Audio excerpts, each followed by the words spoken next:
पूरे अपने आईपा की टीम से, आप ऑल इंडिया पेरेंट्स एसोसिएशन की टीम से आप सभी का हार्दिक स्वागत और अभिनंदन करती हूँ।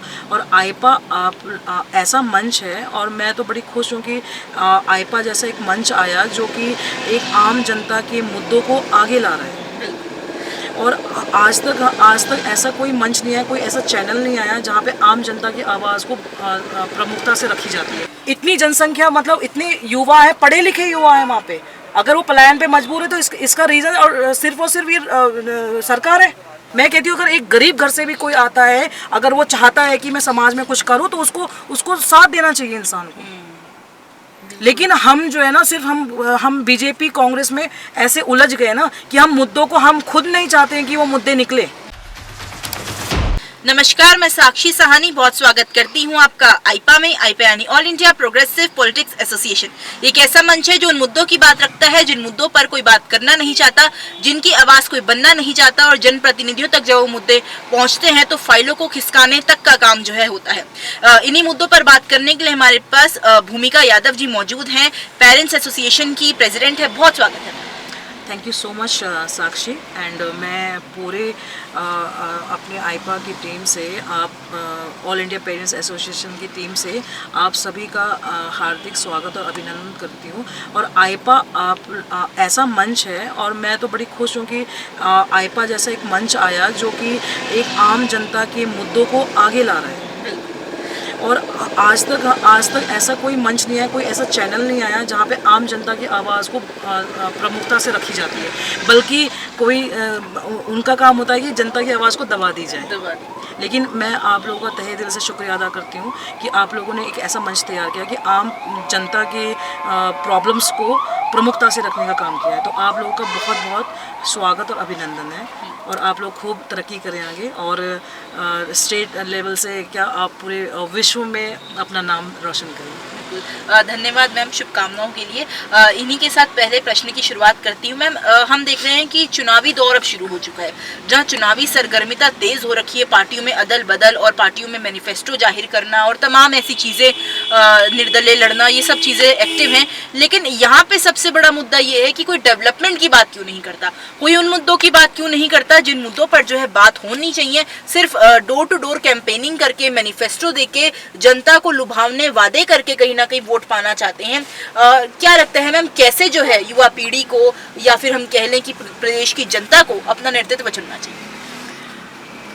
जहाँ तक पॉलिटिकल पार्टीज़ हैं, पॉलिटिकल लोग हैं, निर्दलीय भी आते हैं और अपने चुनाव के लिए साम दाम दंड वे सब करते हैं। तो अब ये समय आ गया है, जनता भी देखो जागरूक हो भी रही है, और होना भी चाहिए कि कोई भी प्रतिनिधि अगर आपको लालच दे रहा है, या अगर वो सत्ता में आ भी रहा है, अगर वो कोई कुर्सी, तो मुझे नहीं लगता कि उसमें 99% तो जो ऐसे होते हैं जो अपने पर्सनल फ़ायदे के लिए आते हैं। पैसा लगा के वोट खरीदना, और इस तरह से चुनावी रैलियों में खर्चा भी देखो आप कितना होता है। तो क्यों इतना खर्चा करते हैं? अगर देश की सेवा करनी है तो आप बिना पॉलिटिकल भी आप देश की सेवा कर सकते हो। आप अगर सोशल वर्क भी करोगे तो आपको कोई रोकेगा नहीं। उसके लिए तो कोई पद प्रतिष्ठा की ज़रूरत नहीं है सोशल वर्क के लिए। अगर देश प्रेम है, देश की सेवा करनी है, अपने राज्य की सेवा करनी है, लोगों की सेवा करनी है, तो उसके लिए मुझे नहीं लगता कि कोई पॉलिटिकल पार्टी ज्वाइन करना चाहिए। और जनता को ये समझ लाना चाहिए कि जो प्रलोभन आपको दिया जा रहा है वो कल को आपके ही नुकसान होएगा। तो डेवलपमेंट यहीं तो रुक जाता है। जो हम आम जनता जो है, हम इनके प्रलोभन ही में आ ही जाते हैं। और कई बार ऐसा भी होता है कि प्रलोभन में कोई नहीं भी आ रहा तो उनकी मजबूरी हो जाती है कि हमको वो, आज की डेट में कोई नेता सबसे पहले अपने मुद्दों को सफल करने के लिए आते हैं। जनता के लिए तो बाद में सोचा जाता है, पहले वो अपने टास्क पूरा करते हैं कि जो खर्चा लगाया वो वसूल हो जाए। तो जनता को समझ जाना चाहिए कि ऐसे प्रतिनिधि चुने जो वाकई में चाहते हैं कुछ करना, वाकई में। और ऐसा नहीं कि वो राजनीति में आएंगे तभी करेंगे, उनका बैकग्राउंड भी देखना चाहिए कि वो सोशल वर्क से जुड़े हुए हैं लोग, कितने सालों से लोगों की सेवा करें, और उनके एक आम व्यवहार, उनका आम नेचर, उनका जो एक कैरेक्टर होता है, हर इंसान का कैरेक्टर होता है, तो उसका बैकग्राउंड भी देखना चाहिए जनता को कि वो राजनीति, अगर वो चुनाव लड़ रहा है तो जनता की भलाई के लिए लड़ रहा है या खुद की भलाई के लिए लड़ रहा है, या अपने साथ पुश्ते बिठाकर खिलाने के लिए चुनाव लड़ रहा है। तो मेन मुद्दे तो होते नहीं है। देखो, जनता को भी ना भेड़ चाल है, ठीक है। जनता जहाँ पर जाती है तो वो भी उसी मुद्दों में बात करती है, ठीक है। बेरोजगारी में बात होती है, महंगाई पे बात होती है, हर मुद्दों पे बात हो रही है, लेकिन यहाँ पे कोई यूथ के लिए बात नहीं करता। जिस वजह से हमारा देश आगे बढ़ेगा, जिस कारणों से हमारा देश आगे बढ़ेगा, उन मुद्दों पे कोई बात नहीं होती। आज का यूथ, मैं अगर उत्तराखंड की बात करूं तो हमारे उत्तराखंड में आप भी इस चीज़ से अनभिज्ञ नहीं होंगे कि नशाखोरी बहुत हो रही है, ठीक है। बच्चे जो है शिक्षा की तरफ ना जाके नशे की तरफ जा रहे हैं। तो ये नशा कहाँ से अवेलेबल हो रहा है, वो बॉर्डर से पास कैसे हो रहा है?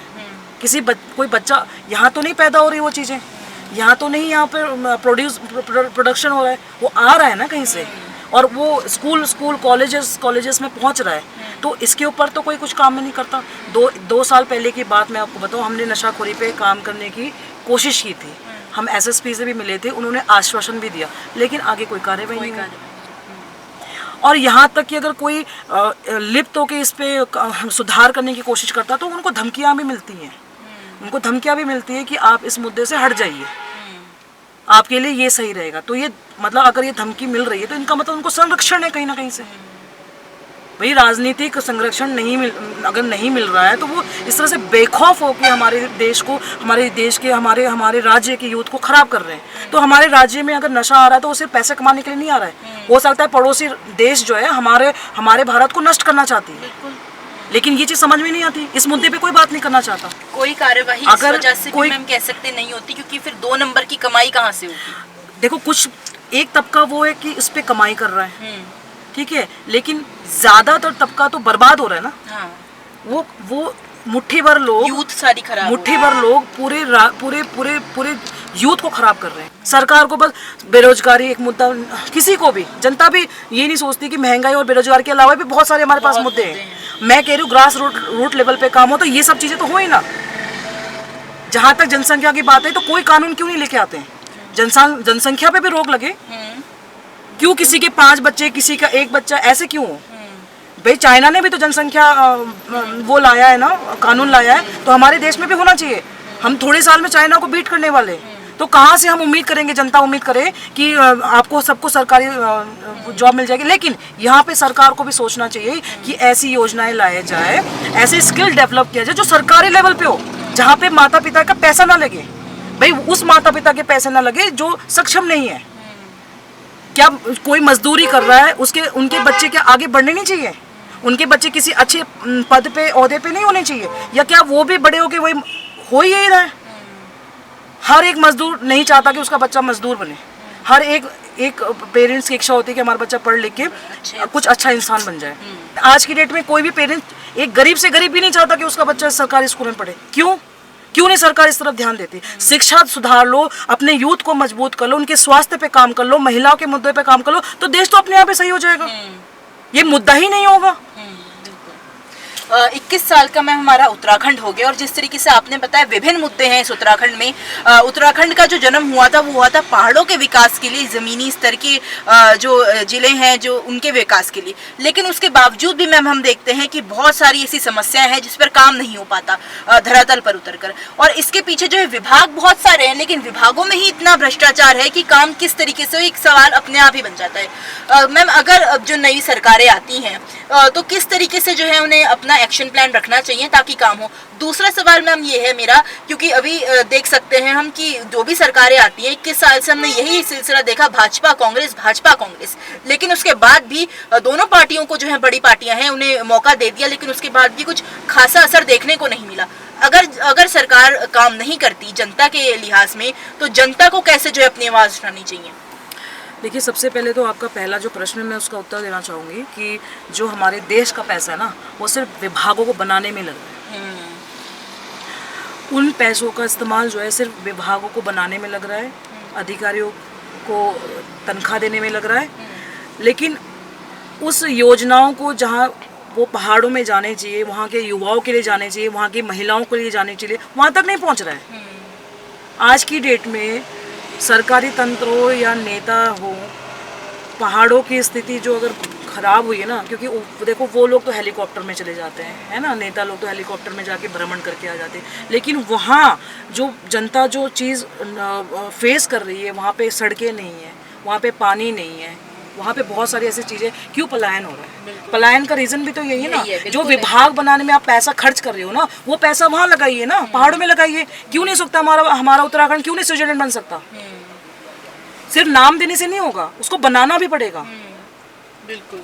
इतनी जनसंख्या, मतलब इतने युवा है, पढ़े लिखे युवा है वहाँ पे, अगर वो पलायन पे मजबूर है तो इसका रीज़न और सिर्फ ये सरकार है। मैं कहती हूँ अगर एक गरीब घर से भी कोई आता है, अगर वो चाहता है कि मैं समाज में कुछ करूँ, तो उसको साथ देना चाहिए इंसान को। लेकिन हम जो है ना, सिर्फ हम बीजेपी कांग्रेस में ऐसे उलझ गए ना कि हम मुद्दों को, हम खुद नहीं चाहते हैं कि वो मुद्दे निकले। अभी देखिए चुनाव हो जाएंगे, उसके बाद सब गायब हो जाएंगी, सब चीज़ें गायब हो जाएंगी, सिर्फ कुछ क्षेत्रों में विकास हो जाएगा। उसके बाद भाई हम देहरादून में रहते हैं, ठीक है, हो सकता है कि ये लगे लोग ये भी कहें कि आप लोग खुद तो देहरादून में रहते हो, तो आप क्यों बात कर। भाई मैं कह रही हूँ कि उत्तराखंड के पहाड़ी क्षेत्र में अगर आप लोग रोजगार की संभावना, क्यों नहीं हो सकता? आयुर्वेद में हम नंबर 1 हो सकते हैं, और सिर्फ पूरे देश में नहीं, पूरे विश्व में हम नंबर 1 हो सकते हैं। हमारे यहाँ पे जो प्राकृतिक संपदा जो है, प्राकृतिक खजाना भगवान ने, ईश्वर ने हमको इतना कूट कूट के दे रखा कि हमारे जंगलों में ऐसे से असाध्य बीमारियों के इलाज के लिए दवाइयाँ उगाती हैं, उगती हैं, तो उसको बढ़ावा दिया जाए ना, रोजगार तो वहीं से पैदा हो जाएगा। उसको पेटेंट कराइए। क्यों अमेरिका आके अब हमारी चीज़ों को पेटेंट करके ले जाता है? हल्दी हमारे देश का है, लेकिन अमेरिका पेटेंट कर चुका है उसको। हम क्यों नहीं रिसर्च सेंटर खोल लेते? क्यों नहीं सरकार, हमारे देश में कोई भी सरकार आए, वो रिसर्च सेंटर खोले? ऐसे हमारे इतने टैलेंटेड है, सारे टैलेंट क्यों बाहर जा रहा है हमारा? विदेशों में क्यों जा रहा है? आप विदेशों में चले जाइए, नासा में सबसे ज़्यादा इंडियन हमारे होंगे वैज्ञानिक, किसी भी देश में जाइए वैज्ञानिक हमारे, तो उनको यहाँ पे अवसर क्यों नहीं मिल रहा है?